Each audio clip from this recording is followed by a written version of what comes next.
Majlis Convocation kali ini juga mencatatkan sejarah apabila buat julung-julung kalinya 3 adik-beradik berjaya memperoleh ijazah Doktor Falsafah.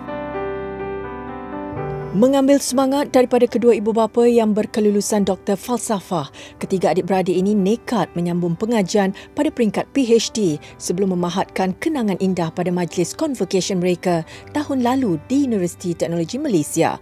Biarpun berlainan jurusan, namun semangat yang digenggam ketiga adik-beradik ini membuahkan hasil.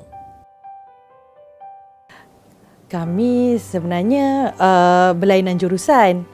Kalau ikutkan saya dalam jurusan sains kimia, adik saya bahagian seni bina. Yang ketiga pula adalah bahagian kimia bioproses. Dia bermula berperingkat lah, satu demi satu kita start. Kami mulakan PhD kami. Cuma di mana bila kita ada terdapat banyak halangan dan cabaran, itu yang di mana kami saling sama-sama menyokong sehingga kami dapat tiba-tiba habis serentak pada tahun yang sama. Sejak kecil lagi, tiga beradik ini sentiasa menyokong antara satu sama lain, bukan sahaja daripada segi pembelajaran, malah hal keluarga dan juga anak-anak. Saya ambil jurusan seni bina. Cabaran dia rasanya serupa juga dengan mana-mana bidang PhD. Sebab masa kita ambil PhD itu kita dah mula berkeluarga. Semuanya perkara baru. PhD perkara baru, berkeluarga perkara baru, lepas tu bila dapat anak perkara baru. Jadi kita nak kena seimbangkan antara keluarga, nak buat PhD dan ekonomi keluarga, itu semua termasuklah. Kita tahu kadang-kadang kalau macam PhD ni orang mengambil bidang berbeza. Mungkin orang anggap contoh dia ambil management mesti senang. Contoh macam saya sekarang saya ambil kejuruteraan bioproses mesti susah. Sebenarnya ikutkan semua jenis bidang pun susah. Tapi cabaran utama adalah cara untuk kita menangani stres kita, menangani emosi kita. Kena pastikan saya dapat luaskan minda saya, cari ketenangan. Selepas tu saya akan dapatkan balik objektif utama saya tersebut. Jadi cabaran tu perlu ditangani supaya kita dapat penyelesaian dia.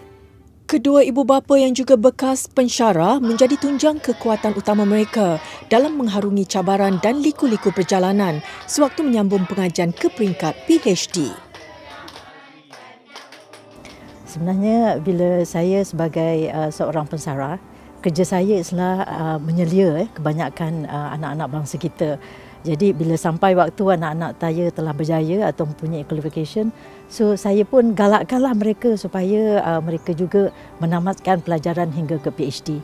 Jadi daripada situ dimula daripada anak saya yang ketiga dulu, jadi dia buat. Jadi bila dah nampak dia buat PhD, so kami galakkan walaupun kakak dia waktu dah bekerja, so kami galakkan juga kalau ada peluang sambunglah belajar. Jadi masa tu jugalah, so bila adik dia pun dah habis, jadi bila tengok kakak-kakak dia buat PhD, so dia pun nak buat PhD. Saya dan isteri sangat bersyukur kepada Allah SWT kerana dengan limpah kurnianya dapat anak-anak kami yang 3 orang graduate PhD untuk tahun ini.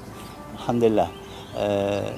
Dan dengan itu juga kita sangat berterima kasih dan penghargaan kepada semua yang terlibat, terutama para supervisor mereka masing-masing dan juga pihak Universiti Teknologi Malaysia kerana telah memberi peluang dan ruang kepada mereka untuk berjaya dalam bidang masing-masing.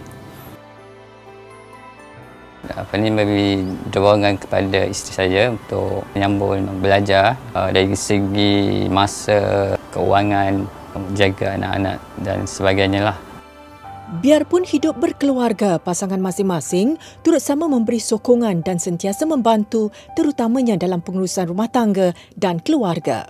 Harapan saya sekiranya mereka yang ingin masuk ke PhD ataupun ingin mencuba untuk masuk ke PhD dan telah pun berada dalam PhD ini, anda perlu berazam tinggi. Namun dalam masa yang sama, jangan bimbang. Seorang isteri, seorang ibu, seorang anak, semua mampu lakukannya sekiranya kita dapat menangani emosi kita dengan baik, dapat membahagikan masa kita dengan baik dan juga kita mampu untuk memastikan kita mencapai azam kita itu dan menangani semua cabaran yang perancangan kami disebabkan kami telah pun berkonvo pada tahun 2022. Kami semua ikutkan telah pun merancang untuk menjadi seorang pensyarah. Alhamdulillah saya telah pun menjadi seorang pensyarah dan akan diteruskan lagi bersama kakak-kakak saya insya-Allah di masa akan datang. Tiada apa yang lebih bermakna selain dapat menggembirakan keluarga dengan kejayaan yang dikecapi. Pengorbanan yang dilakukan ternyata berbaloi dan diharapkan mampu menjadi pendorong kepada insan lain yang ingin berjaya seperti mereka. Semoga semangat tiga beradik ini menjadi inspirasi buat semua.